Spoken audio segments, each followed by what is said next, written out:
Hello students, welcome back to জ্ঞান বিন্দু। তোমরা যারা একাদশ শ্রেণী সেকেন্ড সেমিস্টারে পড়াশোনা করছো, এই ভিডিওটি তাদের জন্য।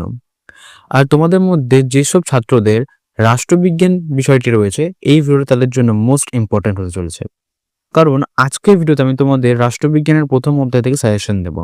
আর যে সাজেশন আমি তোমাদেরকে দেব, সেই সাজেশন থেকে 100% কোয়েশ্চেন তোমাদের পরীক্ষায় কমন আসতে চলেছে।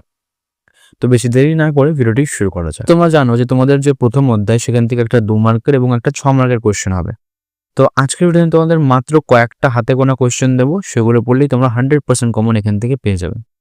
তো সবার প্রথম তোমরা স্ক্রিনের উপর দেখতে পাচ্ছ 2 মার্কের কিছু কোয়েশ্চেন রয়েছে। এখানে মাত্র 2 মার্কের 15টা কোয়েশ্চেন দিয়েছি। যে 15টা কোয়েশ্চেন তোমরা যদি ভালো করে রেডি করে যেতে পারো, তাহলে এর বাইরে কোনো প্রশ্ন তোমাদের মাধ্যমিক পরীক্ষায় আসবে না।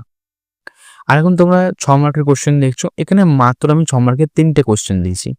এই 3টা কোয়েশ্চেন এবার পশ্চিমবঙ্গের সবকটি স্কুলে কমন আসতে চলেছে। আর এর মধ্যে যে প্রথম প্রশ্নটি রয়েছে, যে আইনের উৎস বা আইনের বৈশিষ্ট্য সংক্রান্ত যে প্রশ্নটা, সেটা সবচেয়ে বেশি ইম্পর্টেন্ট। কারণ এটা এবার পশ্চিমবঙ্গের 80% স্কুলে কমন আসতে চলেছে।